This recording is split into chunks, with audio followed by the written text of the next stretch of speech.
Having not fished for carp at Bury Hill lakes before, I wanted to try and locate the fish to save me baiting up an area that might not have any fish in it. I was casting the Deeper Fishfinder to help give me the extra edge when trying to find those fish.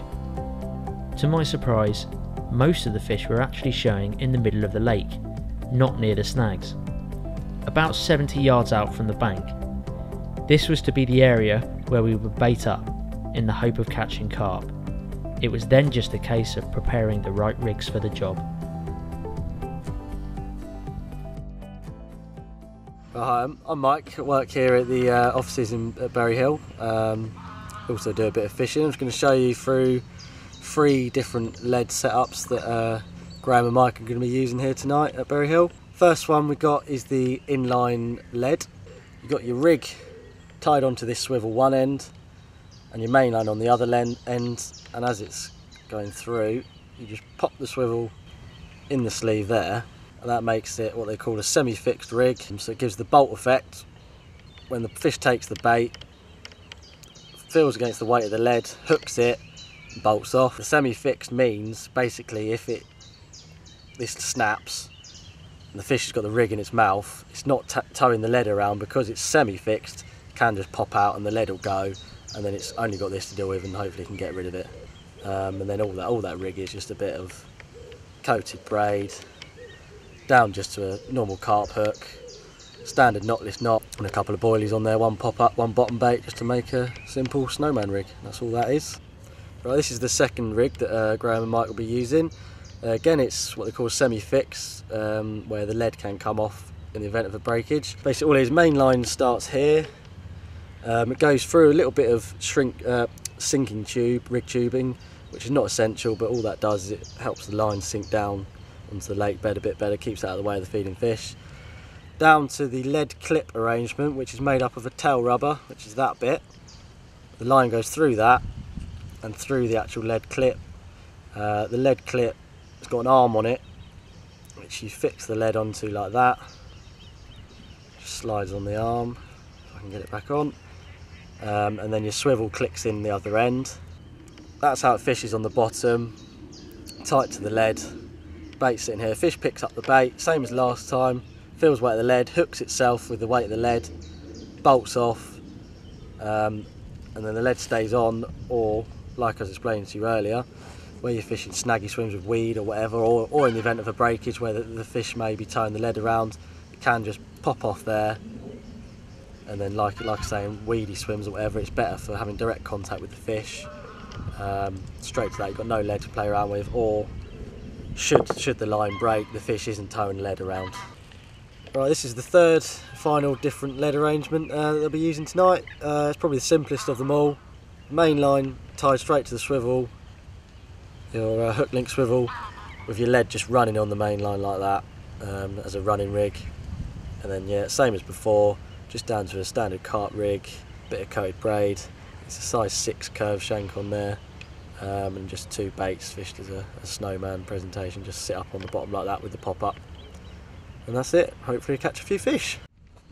Okay, to put some ground bait out there, to get some feed in basically, I'm going to be using one of these plastic bomb-like contraptions, and I'm going to be casting it out with what is called a Skyliner Spod Rod. Wait for this, somebody threw it in a skip. Honestly, that's true. This is how it works.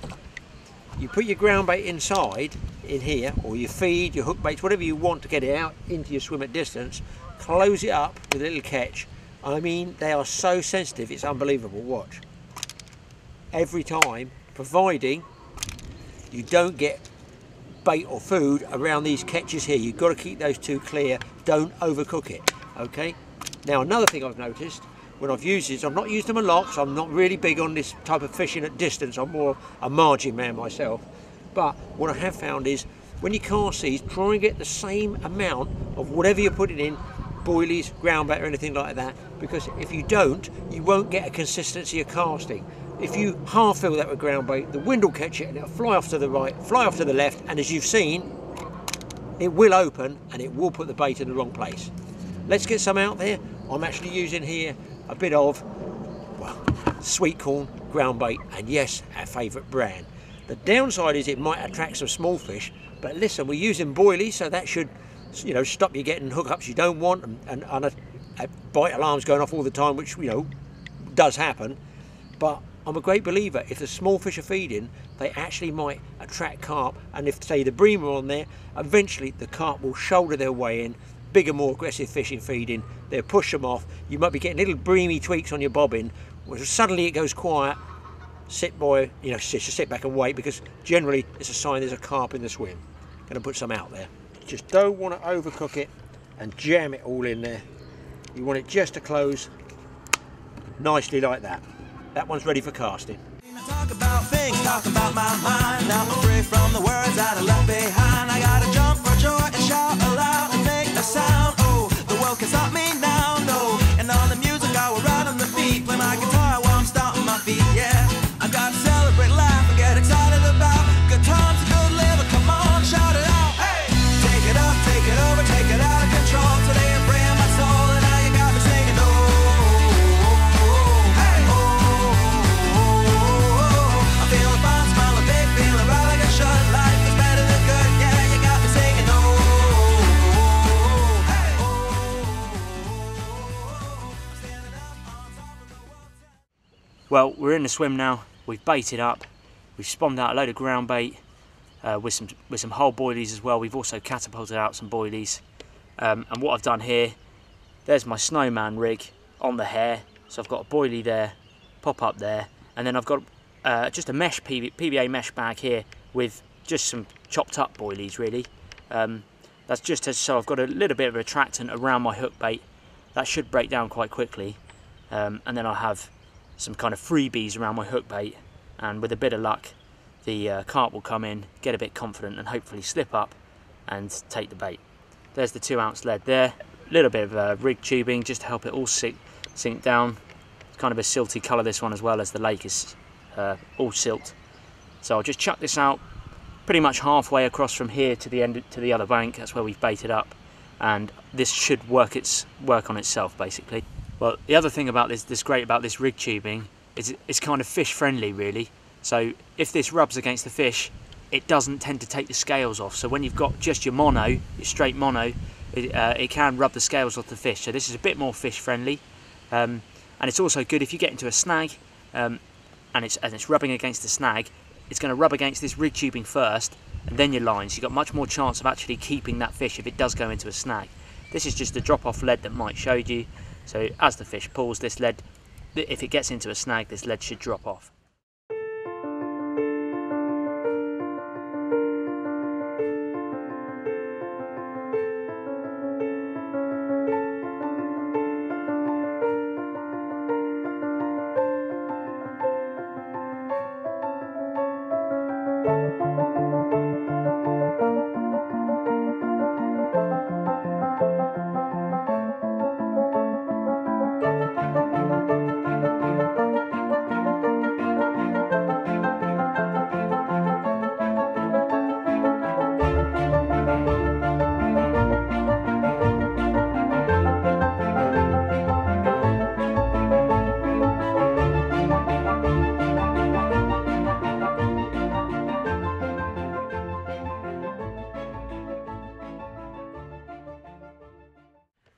Well guys, it's been a tough one. We are literally, it's dark now, and we've had some real finicky takes from the bream. Thankfully we've got some 20mm boilies on there. So that's getting through those bream bites, and I've just got a fish and he's kiting left. That might be bigger than you think, right? Yeah, you it might be bigger. This is holding this fish. He's about 30 yards out to the left. Someone else has got a screamer somewhere. But it all seems to be kicking off. He's really going for the snags, this one. Keep the pressure on him. Look at that bend, look at that bend. Oh, don't break him off. Don't break him off. I'm going to have to get those other rods in, Mike. Yeah, get him in, get him in. No, he's alright, isn't he? No, he's an okay fish. He's 8 pound. Get him in, get him in, get him in. He's in. Yeah, he's in. Good, good, good. Right, good. That could be a double. Could be a double. Tell you what, that's been a long time coming, that bite. We've had 2 bream. We've had a hell of a lot of fish busting on the top, coming out. And it's been tough, we're not going to lie, it's been tough. And it's now 10:20 That was a very uncarpy bite. Oh, it was strange, yeah. It was a complete drop back. The bobbin went flat. Yeah. Thankfully I had the bobbin on because I wouldn't have known there's a fish on otherwise. We've had so many finicky bites, so I'd have just left it. But the bobbin went flat, and I thought I'd better hit this. Right. And actually, we've got that's a nice carp in there. You see across the back there? Yeah, it's a nice carp. Let's get him right up this one. This is a nice fish. Oh, that's a double. Oh, that's a double. Watch the lens. That's a nice fish. Wow, that's a result, ladies. That is a result. Right. That's the biggest 8 pound carp I've seen. Yeah. Look at that, that's a nice fish.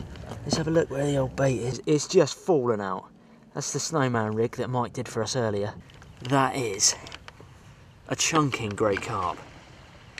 Thank you, the old fish finder, for helping us find this little bad boy. He's got a fair old belly on him, this one. Yeah, nice good fish. Broad across the top as well. And that's got a good weight to it. We're definitely going to weigh this. But either way, it's a double, low double, isn't he? He put up a great fight. He kited to the left. And he's certainly got us on our feet now. Brilliant. We're going to weigh him, get a quick photo. Return. And then get him back and get those baits straight back out. Awesome. Here we go. Moment of truth, people. And it's hurting my back. That's 15.5 pound. Cool, we settled for that, won't we? Solid carp. Settled for that one. What a beauty. One last look and then he's going back. You don't ever want to let fish back straight away if you've had them out to photograph them and stuff. Especially in the summer. Yeah, especially summer months. Fish don't fare too well, as you can see. He'll swim when he's ready. Lovely fish, put up an awesome fight. And to be honest, a lot bigger than we expected. He was, wasn't he? Yeah. A lot bigger than we expected. I thought it was about 8 pounds, to be honest. Yeah. I think it was about an 8 pounder. Great take, great fish. Great venue. And the next twitchy bite I'm going to hit. Just letting the water go over his gills. Here he goes. Slowly going, look at that. Away. Off he goes. Get in. Well, it's 2 o'clock in the morning, guys. I've been sitting in the chair, just nodding off, beep, beep, beep, all the time. And fish on this time. Really kicking, really going. It's close. I think he's got Mike's other line there. He's out there somewhere. Oh, that's a good size. Good fish, good fish. Have I got it? Okay. Yeah, he's in. There we go, guys. Not as big as Mike's one. Gonna get this one straight back because we've got lines everywhere. It just goes to show, just sitting out there waiting for those rods to go was well worth it. Well, I've sat in that deck chair for 5 hours through the night, freezing every little piece off me, even though it's summer. And what I don't understand is in the middle of nowhere, I throw it in the darkness and now I've got a fish hooked up. It's not a big fish, but it's a carp. I'm going to go this side, guys. I've been doing it old school. This is my bivvy, it's the umbrella. I put a handkerchief over my face, keep the cold air off it. Not a big fish at all. But, tell you what, it's a fish at the end of the day. And if it's a bream or a carp. That's a carp. Not a very big one, but gratefully accepted. And this rod's giving me a really good scrap. Especially digging away close in there. And here, I guess we're fishing 70 yards, something like that, I'm guessing. That fish is digging and digging. It's been a few years since I sat up all night in a deck chair. There he is. Well, I wouldn't like to say, guys, I don't think that's going to make a double, but I think he's probably about 9 pounds. a nice calm. I gave it a really good scrap. And it's now dawn, it's now light, so we can see what we're doing.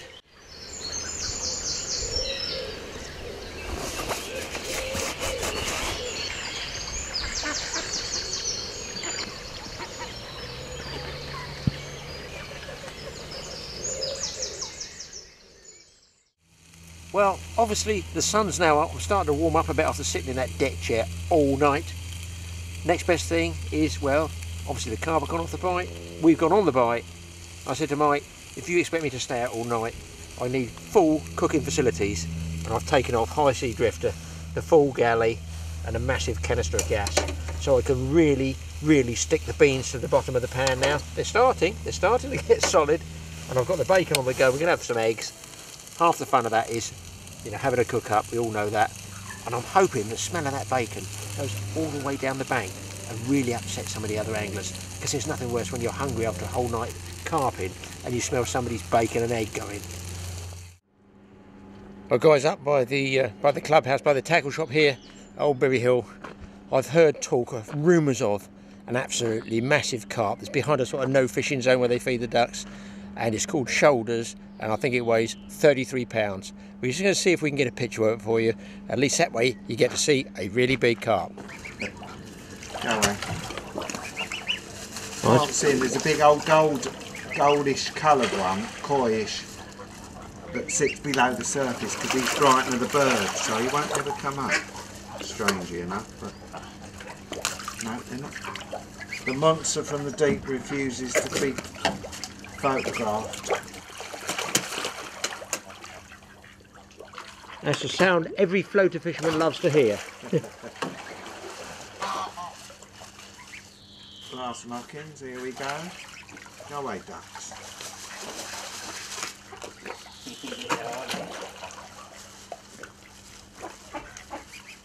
There's a small charge, I'm afraid. A lot of double figure fish in here though, can you? Oh yeah, oh yeah. And shoulders. 9 times out of 10 he goes there. But I can't see him today, probably off on his wanders. Did they actually go out into the lake, you know? Oh yeah, that's only, people think that's a net across, but it's not, it's just a cable to stop people casting. Yeah, but these carp will go out in the rest of the lake, oh, though? Yeah, they go off their wander, especially in the evening. He was last caught on peg 2 right down the bottom. Oh really? Goodness me. Which goes to show, they come to the noise. You can see how, watching these fish, how important noise is in fishing. You can see why the match anglers tap their pole on the surface. If you just do that with a pole section, they come up for it and you end up trying to, look, they end up trying to eat the pole. I see, look at that. Look, you can see why the old... Yeah, because they know the cup is on the end of the pole for food. Yeah. No, just the noise. They're coming to the noise. That popping noise. Yeah, same as they do for the old catfish on the Ebro and everywhere else. I've made up some of these specially, really, for fishing from flat platforms where you can't get rod rest in. Yes, I know you can use those pod stands, but I like to get a different angle, and I found you can't get really pod stands that give you a really steep angle, so you can get the rod tips in the water without having the rod butt up too high. The other thing you'll notice, I've got nuts here that just screw in to take your buzzers. Very, very stable. I can move them backwards and forwards. I can slide them, look, anywhere I want, so that I get a straight pull through my rod rings, reduce the friction. And the other thing you'll notice, I've got here bobbins made from old school washing up bottle or detergent bottle tops. Now you can see here, I've cut just a little channel in that so that I can put the line through the channel when I close it. Otherwise your line pinches, you get it in the channel, it slides up and down. Now that's quite good in windy conditions, but see what I've done with this one? I've cut the edges to make it even lighter, so when I put it on the line, it virtually weighs nothing. But I can even go lighter than that. Right, the other thing I'm going to be using is the spine from a notebook. As you can see, it's plastic. All I do is I cut a segment off of this, just like this, and being curled, I can open it out, pop it over the line, take this one off, and move it up a bit before you can see it. It's very, very, very light. These are my favourite bobbins. In windy conditions, a bit of a problem. So what do I use? coat hanger. Yes, to stop it blowing around, which gives you all night, drive you mad. Yes, get a piece of white, because then you can see it in the dark, coat hanger, wire, and all you do, bend it open like this. Measure it roughly. Oh, a bit tough, or I'm weak. Then this goes in the soil like that, and you just pop it over the top like that. It's what we used to call monkey climb. So I can pull this down like this. It doesn't blow in the wind, so you don't get false alarms like this all night. And if the fish wants to take, you can slide it up and down. Isn't that simple?